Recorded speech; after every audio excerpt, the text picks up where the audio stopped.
Here he is, live and in the flesh. Duke Thomas, just 1 month away from the NFL draft.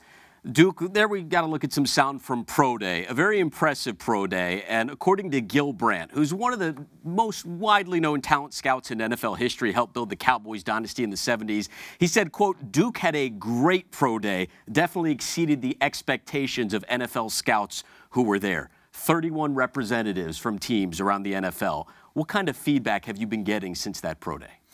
Just matter of fact, that day I got a lot of good feedback saying I had a great Pro Day, and since then I've been getting much of the same stuff. A lot of my testing numbers was PRs. I didn't run my best 40 that I was testing with, but still had to run a 4.38, and that was still the top number I wanted to hit. You had a very good day, and not just as far as Gil Brandt is concerned. You mentioned your 40 time. Maybe your biggest fan might be your former teammate now, Deshaun Elliott, former teammate and hype man extraordinaire, Deshaun Elliott. Deshaun? I believe Duke Thomas deserves to be first round. He ran a 4.2 in my opinion. That's blazing fast. My dude's hips, he got great hips, smarter than mine. Go Duke Thomas.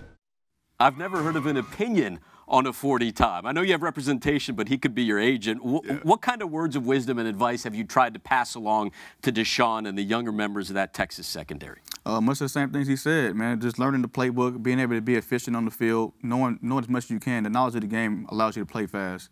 Even if I ran a 4.3, if I don't know what I'm doing out there, I'm playing 4.5. And I've been really trying to push that to them, get them to understand that.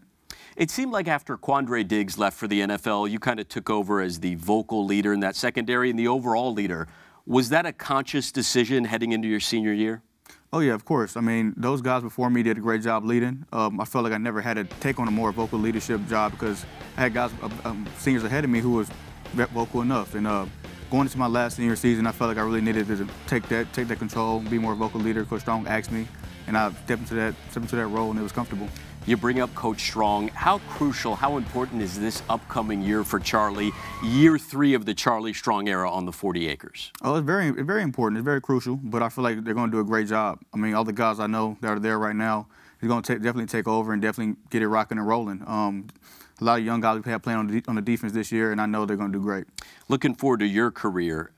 If you had your druthers, where would your ideal destination in the NFL be? Man, I've been getting that question a lot, but really, I don't care. I mean, mainly for me, the weather would be the biggest factor. I'd like to stay warm, and that's most important to me. Favorite team growing up, who again, ideally, you would love to be a part of? Oh man, my dad was a big Raiders fan when I was growing up, and I kind of hung to them a little bit, but now I'd probably say the Saints more so than anybody. The Raiders, an up-and-coming team. The Saints going through a little bit of a rebuild.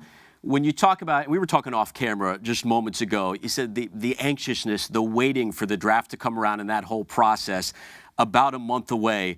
How are you trying to stay focused, stay positive, and kind of filter out the noise while you get ready for that time period? Man, really, I was trying to control what I can control, and training was that for me. Just trying to be the best I can be when it came to the March 23rd, and that's definitely my main focus. Any visits planned in the near future? Yeah, I mean, we have a team coming here to come see us, and I'm looking to do my best when they come. What team would that be? Nah, I'd like to keep that Just figured I'd ask. Yeah. Finally, when you talk about your game, is there one person, who would that be, growing up that you idolized, that you modeled your game after? Growing up, I played a lot of offense. So, I mean, now playing defensive back, I don't have many guys to look to model my game for when I was growing up. But a lot of guys I played with, a lot of guys that came through Texas. That's why, like I said, Saints were one of my favorite teams because Kenny played for them. I like watching Kenny play. And a lot of other guys like that who just have that passion for the game. Earl, Michael Griffin, a lot of Texas DBs in the league. Kenny, Earl, Michael Griffin, Quandre, have those guys passed along some advice to you about how to get ready to move on to the next level? Yeah, I mean, Quandre always talked to me. AP, Carrington, all those guys always talk to me about what I need to do. Michael as well. And more so than anything, I like to watch those guys.